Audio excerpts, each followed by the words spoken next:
नमो अरिहन्ताणं नमो सिद्धाणं नमो आयनीयाणं नमो उपध्यायाणं नमो लोई सव्यसाहम्।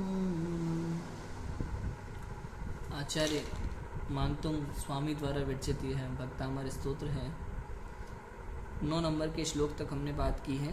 कल हमने देखा था पाप नाशक कथा, उसके विषय में बताया था कल आचार्य देव ने कि भगवान की स्तुति करने से पाप नष्ट हो जाते हैं, भगवान की कथा से ही पाप नष्ट हो जाते हैं, तो स्तुति से तो होंगे ही होंगे, ऐसी बात कल की थी। आज हम देखते हैं 10 नंबर का श्लोक, श्रेष्ठ उद्धारक। क्या कहते हैं आचार्य देव इस श्लोक में? पढ़ते हैं हम आराम से, उसका अर्थ देखेंगे फिर।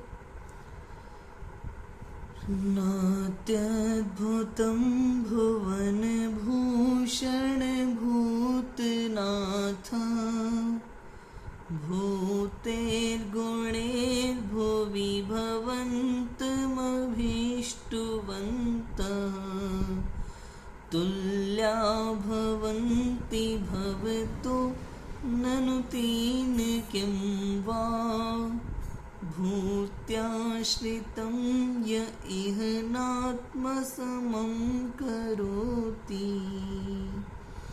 आचार्य देव कहते हैं नात्यद्भुतम, नात्यद्भुतम अर्थात भूत माने होता है सच्ची, न अति, नात्यद न अति। भुवन भूषण, भुवन भूषण अर्थात है संसार के भूषण, संसार के आभूषण। भूतनाथ, भूतनाथ माने होता है प्राणियों के रक्षक। भूतेर गुणेर भुवि भवंत भवंतम अभिष्टुवंत। भूतेर गुणे अर्थात आपके गुणों की, आपके सच्चे गुणों की, आपके सच्चे गुणों के द्वारा, गुणे लिखा है, आपके सच्चे गुणों के द्वारा भुवि भवंतः, भुवि भवंतम अभिष्टुवंतः अर्थात आपकी स्तुति करने वाले पुरुष, अभिष्टुवंतः माने स्तुति करने वाले पुरुष इस पृथ्वी पर, भुवि माने पृथ्वी पर, तुल्या भवन्ति भवतो ननु तेन किं वा। तुल्य माने आपके तुल्य, भवन्ति होते हैं, भवतो ननु किम, भवतो ननु तेन किं वा। इसमें क्या आश्चर्य है? भूत्याश्रितम यह एह नाथ समम करोति अर्थात आत्म समम, अपने समान, इह नात्म समम करोति, क्या वह अपने समान नहीं कर लेता? कौन? कि अपने अधीन को, अपने अधीन व्यक्ति को कोई स्वामी, कोई राजा, क्या वह अपने समान नहीं कर लेता? ऐसी बात इसमें कही है। देखो पढ़ते हैं अपन, इसका क्या भाव है कि हे त्रिलोक के तिलक जगन्नाथ, विद्यमान वास्तविक गुणों के द्वारा स्तुति करने वाले भव्य पुरुष निसंदेह आपकी ही तुल्य प्रभुता को प्राप्त कर लेते हैं। इसमें आश्चर्य करने योग्य कुछ भी नहीं है, क्योंकि जो विश्व के वैभव संपन्न श्रीमान हैं, यदि वे अपने आश्रित सेवकों को अपने जैसा सुखी समृद्धशाली नहीं बना लेते, तो उनके धनिक होने से लाभ ही क्या है? क्या होता है? देखो इसका भाव अपन समझ लेते हैं। 10 नंबर के श्लोक का क्या कहते हैं आचार्य देव? श्रेष्ठ उद्धारक, इसकी श्लोक की उत्थानिका यहाँ लिखी है, हेडिंग लिखी है एक। श्रेष्ठ उद्धारक कौन है? उद्धार करने वाला वास्तव में कौन हो सकता है? आज के समय में भक्तजन चाहते हैं भगवान से केवल भीख मांगना।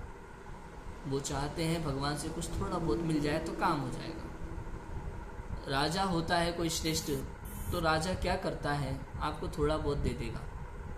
तो कहते हैं ऐसे राजा से क्या अर्थ जो थोड़ा बहुत दे? हमें ऐसा व्यक्ति चाहिए जो हमें अपने समान बना ले। केवल जिनेंद्र परमात्मा ऐसे हैं, त्रिलोकनाथ, त्रिलोकीनाथ भगवान, जो अपने तुल्य बनने का उपदेश देते हैं। भाई आप थोड़ा बहुत मत मांगो, आप तो हमारे बगल में आके बैठो।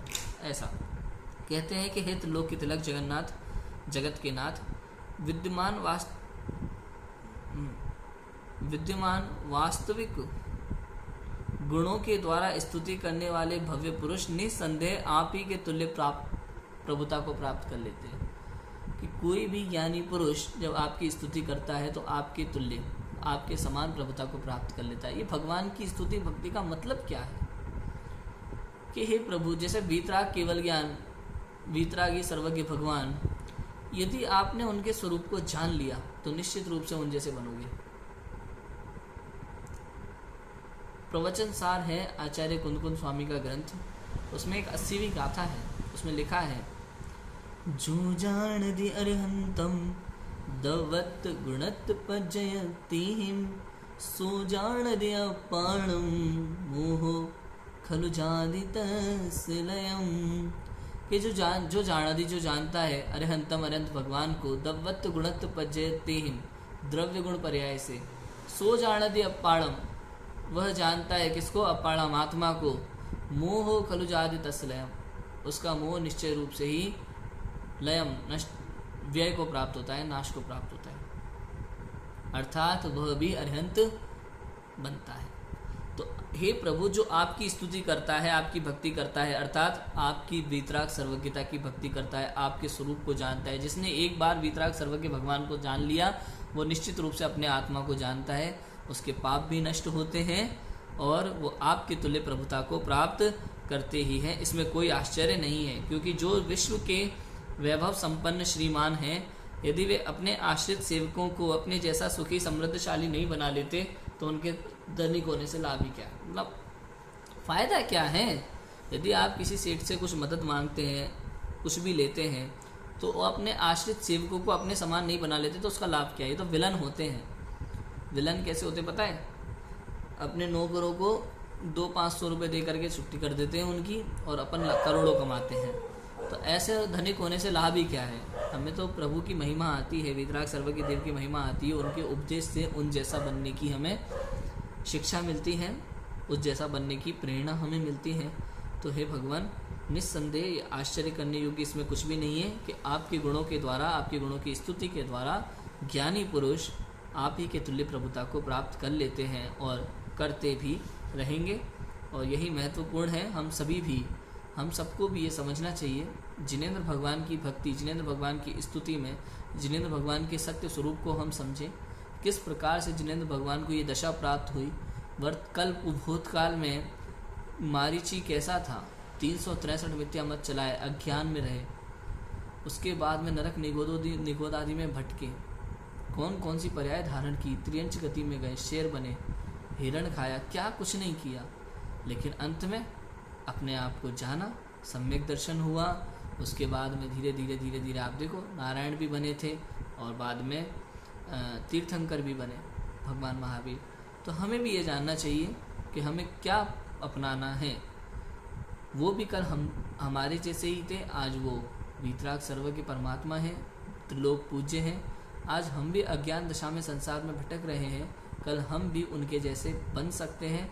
तो कैसे वो वहाँ तक बने पहुँचे, उसके बारे में हमें जानना चाहिए, समझना चाहिए, उनके वीतराग सत्य स्वरूप को समझना चाहिए, जानना चाहिए, और हम भी उन जैसे वीतरागी सर्वज्ञ बने, अरहंत अवस्था को प्राप्त हों। इसी भावना से भी विराम लेते हैं। कल अपन 11वां श्लोक देखेंगे, परम दर्शनीय प्रभु, जिसकी हेडिंग है, इसके बारे में हम पढ़ेंगे। अभी की बात को विराम देते हैं।